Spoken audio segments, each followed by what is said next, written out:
Social media पर जैन समाज के सबसे लोकप्रिय जैन न्यूज़ चैनल महालक्ष्मी। कभी लाता है खबर, कभी लाता है किसी की नज़र न लगे, कभी कहता है वहाँ पे कुछ हो रहा है, कभी हो रहा है। आज आपके पास 8 बजे आए हैं कुछ ऐसी ही मीठी मीठी बात करके, चिंतन वाली बात करके, खुशियों के साथ शुरुआत करके, सादर जय जिनेंद्र के साथ। कुछ संत कहते हैं कि गुरु एक होता है जिसको एक बार मान लिया, दिल में छान लिया, बस उसके पीछे अपनी नैया डाल दी तो ही हमारा खिवैया जिधर जाता है उधर ले जा। एक ये कहते हैं। कोई कहता है कि जिस तरीके से स्कूल में होते हैं ना, मैथ अलग पढ़ाता है, साइंस अलग पढ़ाता है, सोसाइटी अलग पढ़ाता है, अलग अलग टीचर अलग अलग के होते हैं। इस तरह गुरु भी इस ज्ञान के द्वार के अंदर अलग अलग होते हैं। समझ नहीं पाते हैं। श्री आचार्य श्री प्रसन्न सागर जी दीक्षा ले ली आचार्य श्री प्रसन्न पूजन सागर जी से, फिर पहुंच गए थे सिद्धवरकूट पर, गुरु बना लिया जैसे उन्होंने आचार्य गुरुवर विद्यासागर जी महामुनि राज को। और अभी कुछ समय पहले पारणा की महापारणा महा उपवास का एक 557 दिन का महान उत्तम रूप में सिंह निष्कृत बस, साथ में डबल मौन अनवरत साधना भी वह करी तो आशीर्वाद दिया।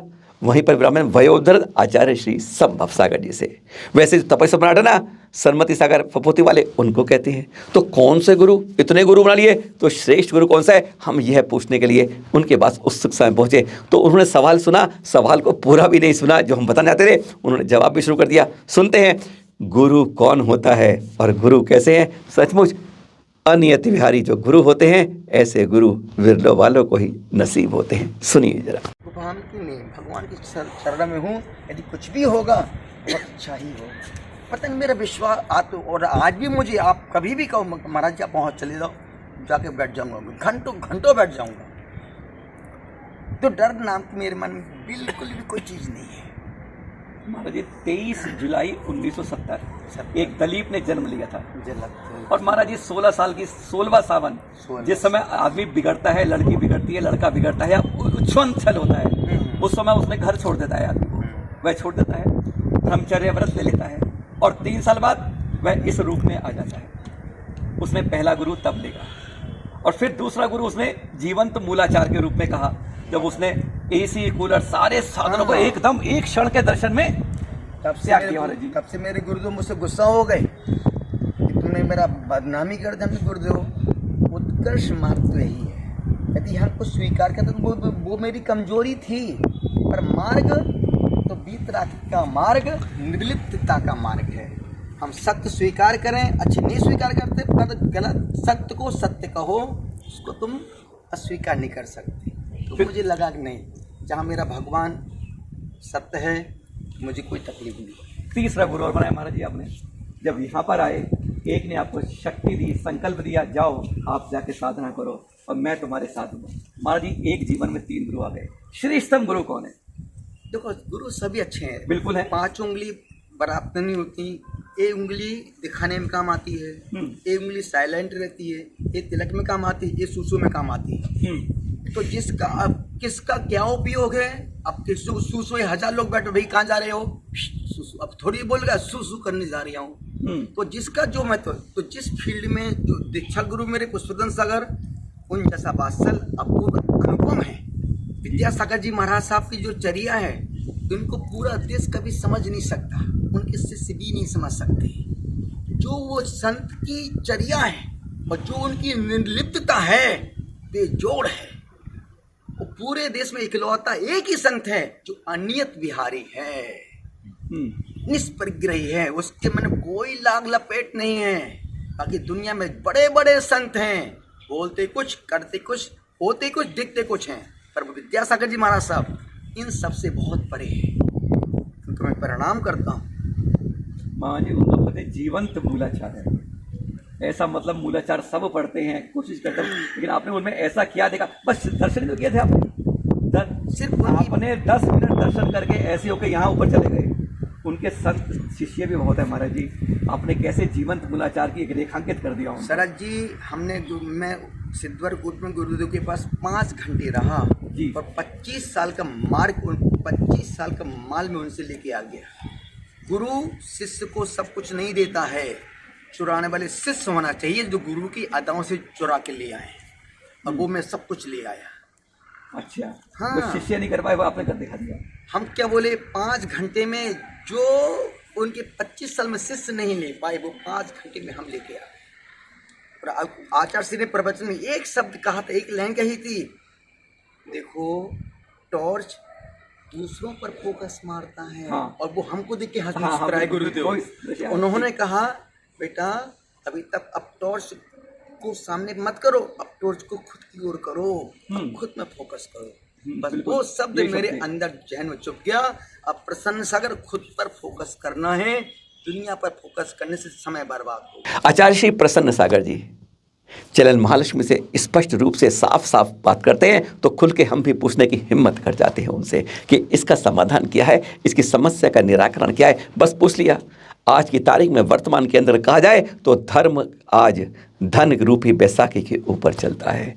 बगैर धन के धर्म ही नहीं होता है, और जो धनवान है बस धर्म उसी से होता है, उसी का मान सम्मान पूजा पाठ सब उसी से होता है। शुरू से लेके बाद तक बोली वाला स्वभाव, कहते हैं सब कुछ बढ़िया बढ़िया, अगर धन वाला मिल जाए खिवैया। आज ये हो गया है। क्या वास्तव में धर्म यही कहता है? क्या इसी से पुण्य का संचन होगा? मन में बहुत सवाल होते हैं। अरे जो पूजा पाठ ध्यान लगाता है, जो सबसे अलग रहता है, वह क्यों पीछे रह जाता है? और जिसकी जेब मोटी होती है पिछले पुण्यगण, वह क्यों आ जाता है? हमने यही सवाल उनसे चिंतन में पूछ लिया, और फिर सुनिएगा उन्होंने क्या क्या जवाब दिया। बगैर धन की बैसाखी के कारण चल रहा है आज। जिसने दिया पैसा उसका तिलक होगा, उसका सम्मान हो रहा है, वही पूजा कर रहा है, वही दान दे रहा है। क्या जो ज्ञानवान पूजा वैसा आदमी है जो छोटा है पर ज़्यादा भक्ति है, शक्ति है, तप है, त्याग है, उसे नहीं पूछा जाता? देखो इसमें दो बातें हैं, ना धार्मिक बिना जी, धर्म की परमाणु धर्मात्मा से होती है, ठीक है। और ये भी सत्य है कि जहाँ देखो धनपतियों की आवश्यकता है, कद पद का व्यक्ति को सम्मान तो करना पड़ेगा, ठीक है। भगवान महावीर स्वामी ने भी इस चीज को फॉलो किया। बिल्कुल सही है। राजा संग जब जाता था तो महावीर बोलना शुरू कर देता, अरे बेटा तू कैसा है, कब आया, कैसा कर रही है। तो जिसकी जो योग्यता हो उसको उस योग्यता के अनुसार उस व्यक्ति का यथायुक्त सम्मान होना चाहिए। यदि हम संपूर्ण भक्ति वाले को बहुत प्रोत्साहन देंगे तो धर्म की प्रभावना वहीं सिमट के रह जाएगी। दाल में नमक या नमक में दाल नहीं, उतनी जितना स्वाद अनुसार होना चाहिए। हाँ बस। लेकिन लगता नहीं महाराज जी वर्तमान के परिप्रेक्ष्य में थोड़ा अति स्वाद के चक्कर में नमक मसाला मिर्च ज़्यादा है, दाल रोटी सब्जी कम तो है। बाप कितना भीतर कितना फूड पॉइजन हो रहा है कि उसी का कारण है। उसका फल कौन भोग रहा है? उसका फल पूरा समाज भोग रहा है। हाँ, इसका इलाज क्या है हमारा? इसका इलाज स्वस्थ रहने के लिए जी, जिह्वा इंद्रिय पर कंट्रोल करो।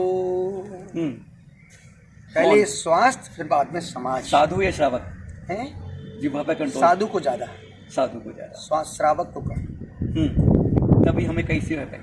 संपूर्ण जितना जो भी पहले जो विद्वान थे हमारे आज से 30 साल पहले जी के, बिल्कुल, वो सब वो हाँ, वाकई में विद्वान सहारनपुर ले लो, थे। इधर कोई आजकल ले के लो। जितने विद्वान हैं सब बिके हुए विद्वान हैं, जिनको कुछ मोटा पकड़ा दे वो हमारे गीत गाते हैं, पीठ पीछे गालियाँ बकते हैं। तो आजकल हम ना विद्वानों को उतना इज्जत सम्मान देते, क्यों? मेरी कोई आवश्यकता नहीं, और ना मुझे कोई लल्लू चप्पू वाले पसंद आते। हम कभी भी कोई पोस्ट कभी नहीं करवाते। क्यों नहीं करवाते? क्योंकि मुझे पता है अगले यहाँ लिफाफा लेंगे, पीठ पीछे हमको गाली बकेंगे, अरे वो तो ऐसा कर दे, विद्वान है ही नहीं, सिर्फ रट्टू तोते बने हुए हैं। इसलिए कभी किसी को बुलाता भी नहीं, ना मुझे कोई पसंद आते हैं, ना मैं किसी को पसंद करता हूँ। मुझे तो अपना खुद का आचरण अच्छा लगता है, मैं खुद अपने आप में परफेक्ट हूँ, मैं खुद अपने आप को पसंद करता हूँ। 557 दिन की अनवरत मौन साधना और सुनिश्चित बोलना नहीं है, खाना नहीं है, फिर चिंतन में कहीं ना कहीं अनुभव, बहुत से अनुभव चैनल महालक्ष्मी आपको बता चुका है, दीदार करवा चुका है उनके उस अनुभव से। पर हमने एक सवाल और पूछा, गजब का सवाल था कि बहुत अतिशय हुए, चमत्कार हुए, और आप मन में तकलीफें आई, उल्टी हुई, खांसी हुई, तकलीफें हुई, बिल्कुल बहुत कुछ हुआ, पर इसके अंदर आपने 3 ऐसे अनुभव क्या प्राप्त किए, आत्मसात किए? हमने कहा गुरुवर वह भी बताएं उसे चिंतन के साथ। तो क्या कहा उन्होंने, वह भी सुनते हैं हम और आप। कि मैं प्रसन्न सागर, तुम ठीक चल रहे हो, अपनी दिशा यही है, इसी से हमको लक्ष्य मिलेगा, मंजिल मुझे सामने दिखेगी। 557 दिन की मौन और ये सुनिश्चित 3 ऐसे अनुभव जो आत्म कल्याण में आपके लिए उपयोगी है। 3 ऐसे। पहला अनुभव, बीतराग ही, ना कोई पंथवाद, ना संतवाद, ना ग्रंथवाद, सिर्फ बीतराग का मार्ग निर्लिप्तता का मार्ग है।